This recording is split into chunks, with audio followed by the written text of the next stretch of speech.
اللهم أنت ربي لا إله إلا أنت، خلقتني وأنا عبدك، وأنا على عهدك ووعدك ما استطعت، أعوذ بك من شر ما صنعت، أبوء لك بنعمتك علي وأبوء لك بذنبي فاغفر لي فإنه لا يغفر الذنوب إلا أنت. يا صباح الهنا، يا صباح الفل، يا صباح الياسمين على الناس الحلوين. صباحكم مندي كده بذكر الله. اللهم صلي وسلم وبارك على سيدنا محمد عليه أفضل الصلاة والسلام. تعالوا بقى هنشوف هنعمل مع بعض ايه. أنا هنا كده جبت معايا بوري، هغسله غسلة كويسة جدا كده، وافتح النغنيش بتاعته كده واغسلها بالمية حلو، عشان لو فيها رمل فيها تراب فيها أي حاجة كده تنزل معانا. ومعايا هنا مصفى بالحلة بتاعته، السمكة اللي هغسلها هحطها كده ايه على وشها عشان تصفي المية بتاعتها. هنعمل ايه بالسمك ده يا بنات؟ هنعمله فسيخ. بمسك كده سمكة معايا اغسلها حلو كويس قوي كده بالمية، عشان لو فيها اي حاجة طبعا تنزل معانا. وبغسل ظهرها وبمسكها كده بايديا جامد، بمشي ايديا كده على ظهر السمك عشان لو فيها اي حاجة لازقة تنزل معايا. انتوا شايفين السمكة معايا شمعة منورة ازاي؟ بقى هغسل كمية السمك دي كده معايا حلو واحطها في المصفى تصفى، علشان بعد ما نغسلها كده عايزة اسيبها ساعة تنشف معايا وتصفي اي مية طبعا في راسها كده هتنزل في قلب المصفى معايا.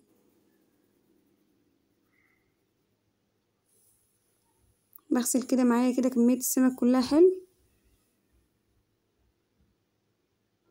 بما ان احنا قاعدين كده يا بنات، يلا بينا نصلي على النبي ونذكر الله واحنا قاعدين، وندعي دعوة كده حلوة من قلبنا لاخواتنا في فلسطين. ربنا يا رب يرحم شهدائنا الاطفال ويعدي الايام ده على خير يا رب، ويجعل الايام اللي جاية طبعا احلى واحلى.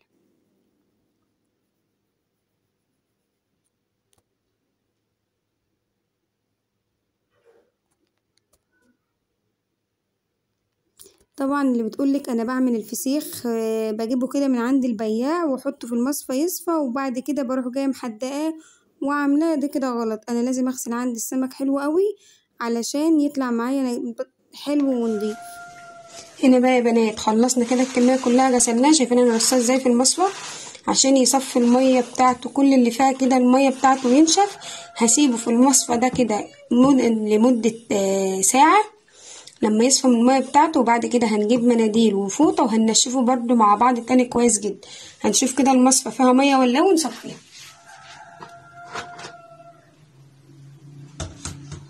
شايفين المية اللي نزلت دي؟ هنصفيها. حلاوة المصفى اللي هي العلبة دي، انا كده مخصصة العلبة ده اصلا للسمك، علشان اي اسماك فيها مية بتنزل دايما في المصفى ده، والمصفى من فوق بتبقى ناشفة. معايا بقى كده فوطة، هبطها بقى كده ايه، اغطي السمك بقى عشان اي حشرات دبانه اي حشرات ما تجيش تعدي على السمك كده طبعا معانا. هنسيبه كده بقى في جنب لمده ساعه لما ينشف معانا كويس جدا، وهنرجع بعد ساعه هنشوفه هو نشف ازاي وهنشفه من الدم اللي فيه ازاي مع بعض. يلا بينا. رجعنا هنا بقى يا بنات كده بعد ساعه، سيبناه كده ساعه لما نشف معانا. شايفينه ظهره نشف معانا ازاي من الميه، هو نشف. هنمسح بس كده ايه من جوه بقى بالمناديل، نمسح الميه دي كلها ما نخليش في ميه عشان يطلع معانا سره ناجح وحلو. هنمسكه كده بالمناديل يا بنات، هنمسح الميه اللي هنا كده كلها. شايفين المنديل؟ نحط جواها منديل كده ونطلع الحاجات دي كلها.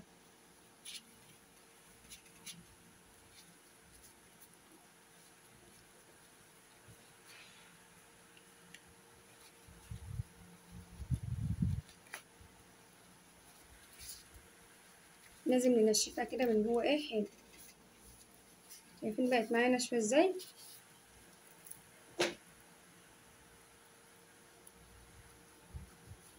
طبعا اللي هنمسحها كده من الميه والدم اللي فيها ديت هنحطها في جنب.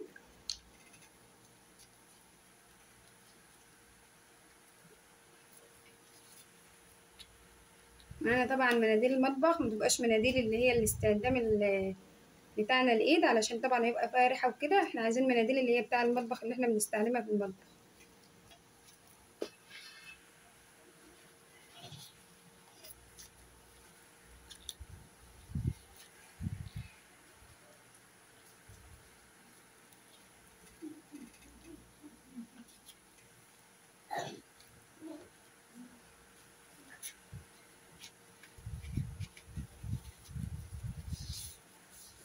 شايفين انا عملت معاكم كذا واحده ازاي، نشفناها كده جامد بالمناديل. هخلص بقى الكميه دي كلها وارجع اوريها لكم. هنا خلصناه كده كله، نشفناه من الميه اهو كده بقى ناشف معانا تمام. بنضغط بس على الحته دي كده تطرى معانا، والسمك طري طبعا عشان احنا سيبناه اقل من ساعه طبعا ينشف معانا. دي طريه كده تك عليها تطرى كده معانا على كل الطروف من هنا بس. شايفين بتطرى معانا على طول، ضغطه واحده كده طبعا ما نهرهاش.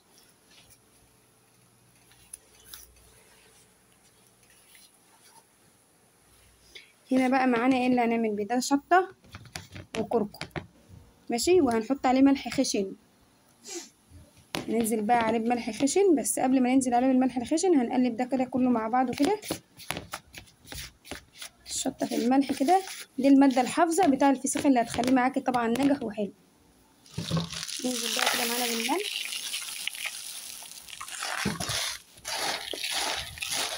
نقلب كله كده في بعضه.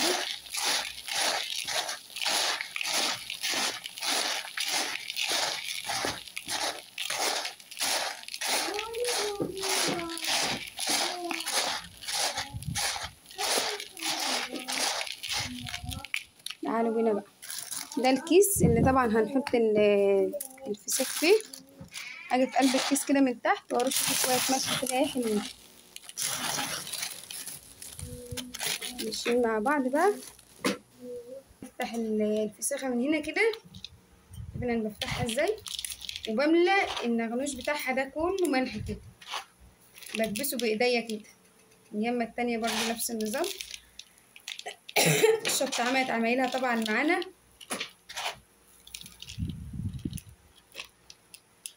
شايفين انا عملتها ازاي. وهاجي هنا في قلب الكيس واحطها في قلب الكيس كده ايه، هنا على جنبها كده نفس القصه برضو هنا التانية.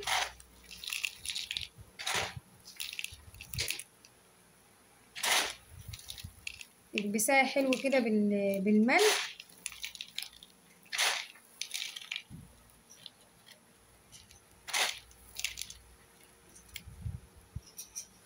انا عملت واحده ازاي، بصوا كده معايا.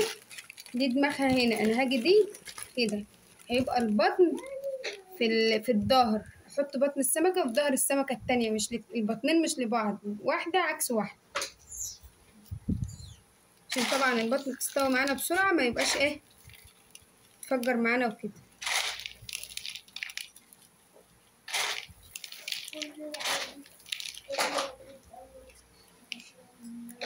دي كده هنيجي برضو هنا مع بعض هشوفوا كده. هنا كده في بطن دي يبقى دي كده، ودي في ظهرها ودي برضو في ظهرها. وبنحط واحده عكس واحده، الاتنين دايما ما بقوش في راس بعض، واحده عكس واحده.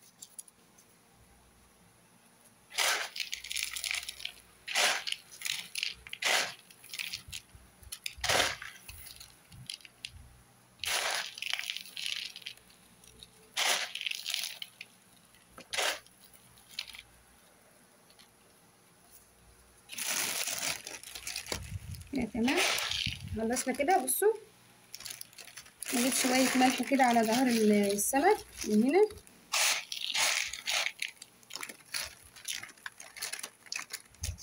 وهرجع بقى اكمل برضو بقية الكمية واحط عليها من فوق.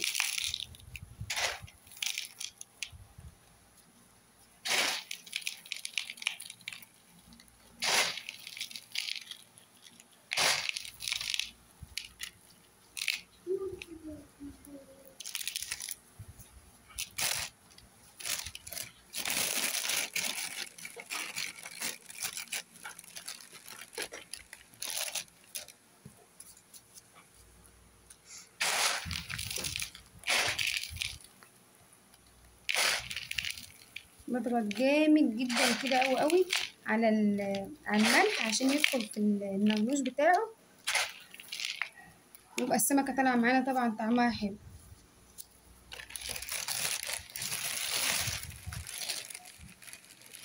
نفس الخضار ده يبقى الخضار ده.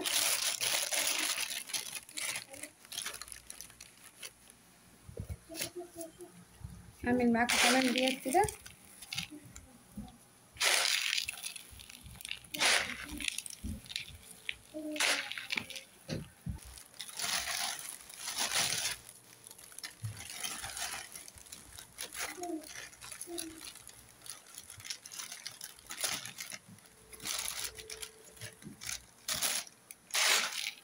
عليهم كده شويه ملح.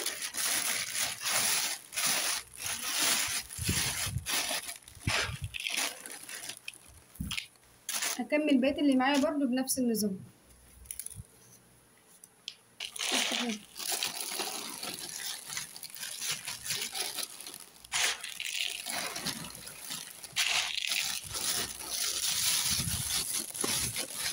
كده بقى خلصنا كده كله. كده انا بسحب الهواء ازاي، بسحب الكيس كده جامد وبضغط عليه عشان اي هواء كده جوه في الكيس يطلع معايا.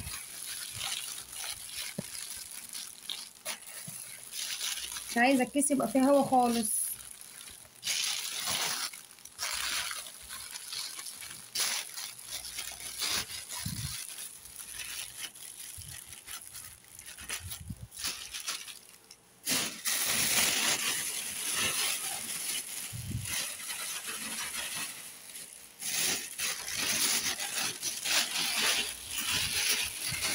نجيب واحد كمان. شايفين العقده اللي انا عاملاها دي، هعملها كده لتحت الكيس بس لتحت.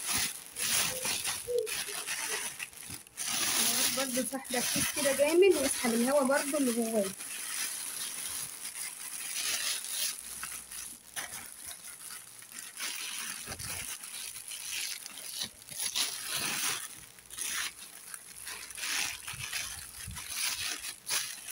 نجاح معاكي الفسيخ الهوا، بلاش الهوا والفسيخه تكون ناشفه معاكي. الفسيخه ما دخلهاش هوا، السمكه ما دخلهاش هوا معاكي، هتبقى ناجحه باذن الله.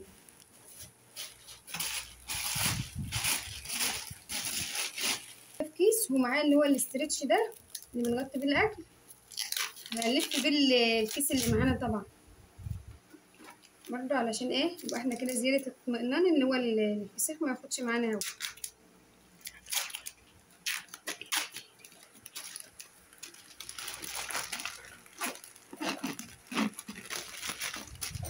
بتاع دي شكلها بايظه ولا ايه؟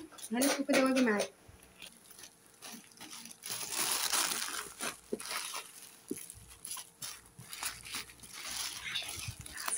شايفين يا بنات كده انا بلف الاسترتش جامد ازاي عليها.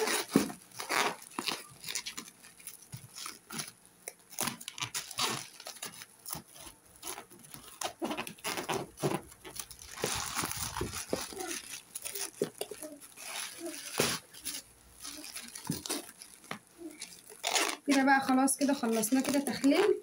هنفتح بقى عليه مع بعض وهنشوف اخد معانا كده كام يوم بالظبط، وهنشوفه مع بعض في الاخر.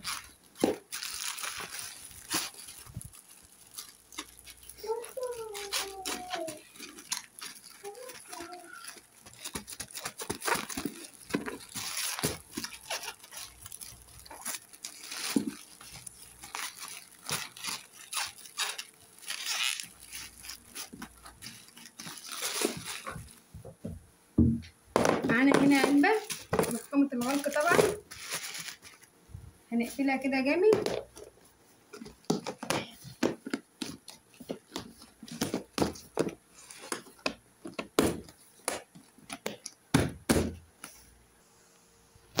معانا العلبة دي طبعا ضيقة، مش الغطا مش هيقفل عليها، فانا جبت حلة ألمونيا عادي، الحلة الألمونيا هاتيه وحطه فيها، الكيس مش هيسرب جواه ولا حاجة.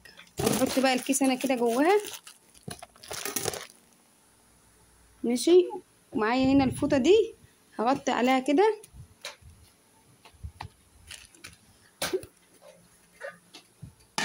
وهغطيها بغطا الحلة وكده تمام. هنسيبه كده 3-4 ايام وهنرجع نقلبه على اليمة التانية. لما اجي اقلبه باذن الله هقلبه معاكم بقى يا بنات. عدى يومين على الفسيخ، هنفتح بقى كده عليه مع بعض اهو. ما شاء الله. ونشيل الفوطة وهنقلب الكيس ده. شايفين بدأ يعمل معانا مية ازاي من تحت، نقلبه كده. شايفين قلبناه ازاي مع بعض؟ بدأ يعمل معانا طبعا مية كده، يبقى ده سر ايه النجاح معانا ان هو بدأ ينزل ميته. هنغطي عليه تاني. شايفين الحلة مفيهاش طبعا مية من تحت، بس الكيس بس اللي انا ضغطت عليه لسه بنزل مية. هغطي عليها تاني كده، هخمره تاني كده وغطي عليه، وبعد يومين برضو هقلبه تاني. اتفقنا مع بعض اهوت، بعد يومين نرجع نقلب ايه الكيس تاني عشان ايه الجنب ده يستوي والجنب ده يستوي. تعالوا بقى يا بنات تاني بعد 3 ايام ما كنا قلبنا الفسيخ المره اللي فاتت، بعد 3 ايام المره دي بقى برضو عندنا 3 ايام كده وهنقلبه معانا. مغطينه اهو. انا كنت يوم ما كنت بقلبه انا ربطته كمان في كيس، حطيت كيس كمان جواه ورحت جايه ربطه. هقلبه بقى اليمه دي. شايفين الميه بتاعته ما شاء الله، ميته عمل ميته معانا ازاي كده. يبقى هو بقى معانا بقاله كده 7 ايام احنا عاملين. قلبناه اهو يا بنات. هغطيه برضو تاني زي ما كنت مغطيه بنفس الفوطه اللي انا كنت مغطياه. الفوطه دي كده عشان بتمنع ان الحله تعمل اي روايح وكده. هو بس هو ما شاء الله يعني مش طالع له اي حاجه. هغطيه برضو وبعد 4 ايام هنفتحه بقى مع بعض. هنا بقى يا بنات كده رجعنا بعد 10 ايام بالظبط. احنا سيبناه كده معانا 10 ايام بالظبط معمول. وكنت كل ما اجي اقلبه احس ان هو الكيس بدأ يعمل معايا ميه، اروح جايه ملبساه كمان كيس. ماشي كده بقى. دي اللحظه الحاسمه معانا بقى، هنفتح ونشوف ايه طعمه ونشوف ريحته ونشوف هو تمام معانا كده ولا ايه. احنا عارفين ان الجو حر وما ينفعش ان انا اسيبه اكتر من كده. فبعمله في 10 ايام في الايام اللي هي الحلوه دي. في الشتاء بسيبه 15 يوم. في الصيف ممكن ما يجيبش معايا 10 ايام، 8 ايام وبفتح عليه. في الجو اللي بيبقى حر قوي يعني كده طبعا ممكن 8 ايام 7 ايام بروح جايه فاتحه عليه. فتعالوا بقى كده مع بعض نفتح عليه. هنقول بسم الله وهنصلي على النبي عليه افضل الصلاه والسلام كده. بسم الله الرحمن الرحيم. معايا كيس كده هفتحه. شايفين من جوه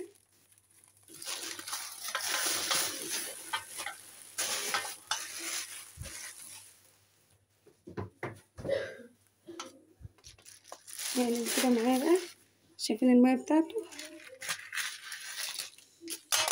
يا سلام.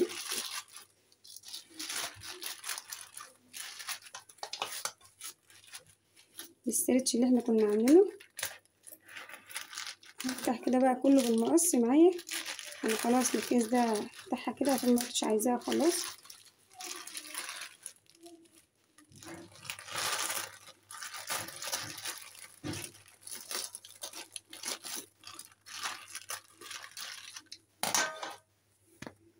بسم الله.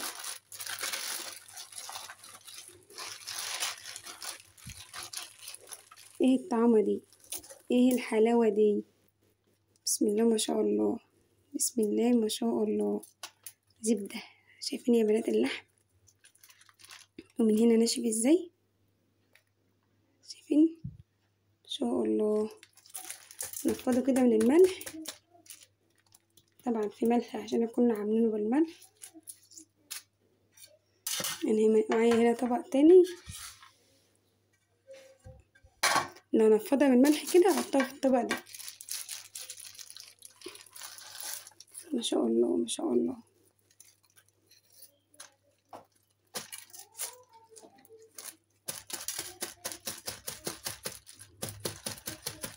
انا بنفضه من الملح ده علشان انا هحطه في الفريزر ما يحدقش قوي. انا بحدق الكميه دي وبعينها معايا في الفريزر، لما بحتاج اكل منها بطلع.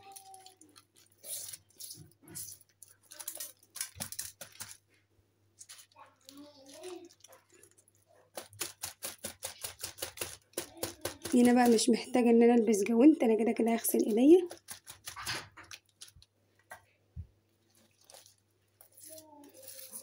بس بجد يا بنات بجد والله ملوش ريحه وحشه ابدا. ابدا الناس اللي بتبقى تقول لك لا ده بيبقى ليه ريحه وكان ومن الكركم اللي انا بحطه ده بيمنع الريحه بتاعته خالص. انا كمان ببقى احط حبهان واحط ورق لورا، بس نسيت بعد ما كنت خلاص عملته وكيسته، فكنت انا حاطاه في جنب افتكرته. فهو كده برضو ماشي معايا حلو، يعني هو كده مش محتاجه برضو، كده حلو.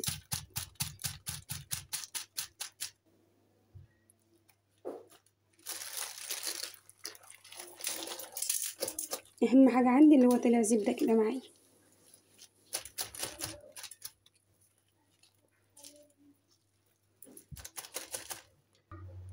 شايفين؟ ما شاء الله. تعالوا بقى كده نفتح واحدة مع بعض نشوفوا عامل ايه. تعالوا نفتح دي كده مع بعض وناخدها كده.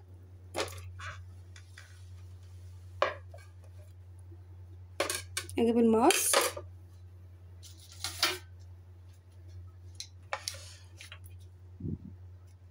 نقول بسم الله كده وافتحها.